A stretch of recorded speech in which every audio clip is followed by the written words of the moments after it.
the mid-2000s, and the main game companies are creating the next generation of systems. Microsoft released their Xbox 360 late 2005, Sony released their PS3 late 2006, and on November 19th, the Nintendo Wii comes out. And all three of these consoles would take over the market in Christmas presents. Of course, my Christmas list had the Wii on it, contrary to most of the people from my school who wanted a PS3 or Xbox 360. I kept hoping and hoping and hoping that I'd get it, but I overheard my parents mentioning that we weren't going to be able to get one. They had all run out of stock and would be for the next few weeks.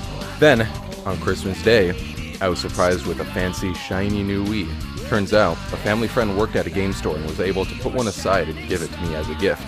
Overjoyed, I immediately began playing it, and my love for Nintendo games continued. Fast forward a little over a year to January 31st in 2008. Super Smash Bros. Brawl is released, and I almost immediately get it, and it's one of the best decisions I've ever made. Like I mentioned a few episodes ago, this game was the party game to be played at almost every occasion. I couldn't get enough of this game, and it felt like such a successful continuation of the Smash Bros. Series. I actually reset the data on this game about 3 times, resetting it each time I unlocked everything and finished most of the challenges.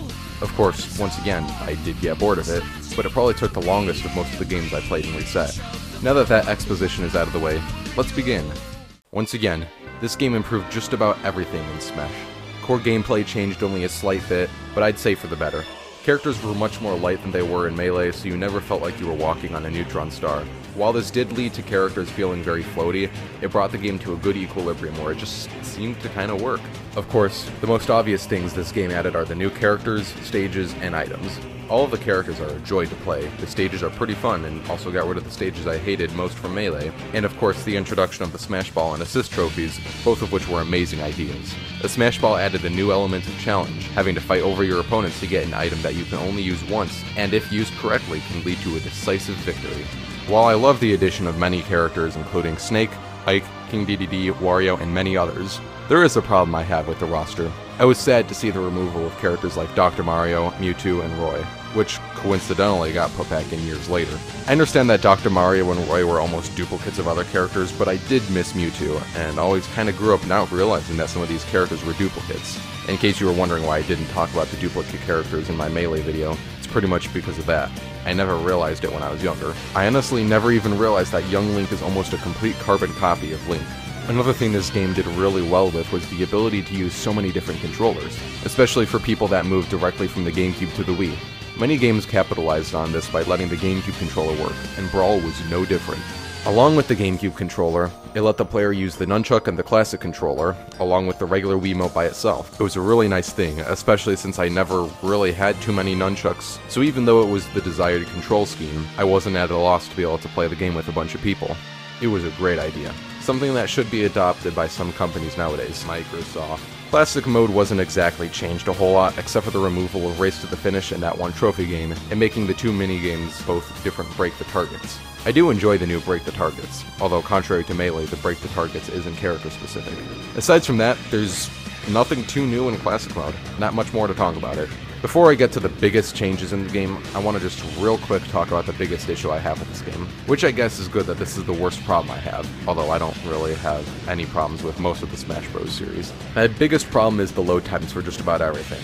Load times between choosing a stage and the stage actually loading, and especially the load times for different stages in the Classic mode, take way too long. Just take a look here. This is unedited. Versus Mario, Marth, and Hit.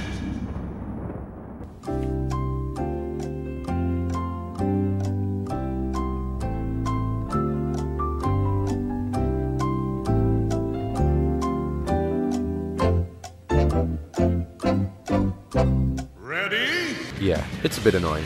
It's not too big of a deal in Versus mode, but in Classic mode when you end up doing a new battle in almost every minute, and it takes a minute to load, that doubles the time it takes to go through. It's still not too bad, but it can get irritating. Alright, enough waiting. Let's talk about the Adventure mode. If you remember, in the last video I mentioned that I like the Adventure mode from Melee more than Subspace Emissary. It's not like I dislike Subspace Emissary, because I love it. It gives a whole campaign to the game series that started off having barely a single player mode at all. It's a great campaign too, better than a lot of other games that are based around the campaign rather than a multiplayer game like Brawl. I had so much fun playing it, and it really is quite dense in content as well. It does have quite a bit of replayability, and can be used to unlock every single character along with the other ways to unlock them. I really did have a fun time with it, and I loved the scenarios that came from it. I also really loved the cutscenes they put in the game. They always were a fun little thing to see, and gave a completely new element to the game.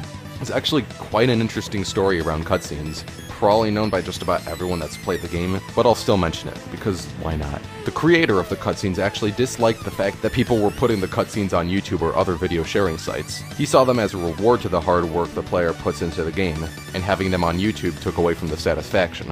Because of this, he decided not to do the cutscenes for the next game. It's understandable when you put so much work into something and people just share it for free, like a lot of music artists. But I do feel like it's a testament to how great the cutscenes are that they were put on YouTube. Just my 2 cents about the situation. Subspace Emissary also has a lot of different situations that weren't really seen too often, especially for being a Smash Bros. Game. The idea of adventure mode from Melee where a player moved along a level like the Mushroom Kingdom as a normal thing is a great idea, and it is such a contrast from how the normal versus mode is, where you're in a set area that doesn't change. I also love that it has bosses, which are pretty much my favorite thing in any video game. While I'm also quite an advocate for complicated and difficult bosses like Dark Souls, which I actually haven't played much at all, interestingly enough, I do think that a boss like Petey Piranha is just a fun boss. Bosses don't need to be complicated to be fun. I'm just kinda masochistic, I guess. Now, I know I explained that I like Adventure Mode more than Subspace Emissary. I still stand by that, but I want to explain that I really love Subspace Emissary and don't actually dislike it. It's just that Adventure Mode gives me more enjoyment, partially because it isn't too long, and also because Subspace Emissary's story just kinda repeats one thing throughout the whole story, which is a few of the bad characters showing up after the main characters fought each other for different reasons, and then turns them into a trophy and leaves with the trophy. And then the Ancient Minister shows up and has the Robs blow it up. It's a cool idea that you're effectively running away from the end of the world, but it just kinda feels cliched. Adventure Mode in Melee is pretty mysterious, and it allows for some imagination around the story. There's a lot of different things to talk about in regards to Subspace Emissary. Because of this, I won't keep harping on about the same thing. I'll move on. The next thing I want to talk about is the music in this game. While I did love Melee's music, and of course, still have a nostalgia for it, and it puts a huge smile on my face when I hear it, I like Brawl's much more. The music for the bosses is pretty amazing, and the stages have some great songs too. I actually like this version of Mute City more than the other ones. If you look up any of the versions of Mute City online, you'll find extremely conflicting opinions about this one. One of my favorite things they added into the game was that you could choose the music that plays on certain stages. You couldn't do something like put Final Destination to play on Bridge of Eldin, but each level had its own group of music that you could choose how frequently it shows up. Just a little thing that I, as a musician, really enjoy. Well, that's pretty much it. I can't think of... Wait, how could I forget? Oh, no! Yeah, I can't forget about the stage creator. This is one of my favorite things in the game. I had somewhere over 1,000 levels loaded in the SD card on my Wii. There's only so many different combinations you can make, but for some reason, I just really always wanted to make new stages. Every time a friend or friends came over, we would each have to make a stage, taking about 15 to 30 minutes for each one. So yeah, that was a thing that took a lot of my attention. And that stupid music. Why they didn't, and still don't in Smash 4, allow for a personal choice of music to play during the level creation is beyond me. But it's still a fun time, even with that music.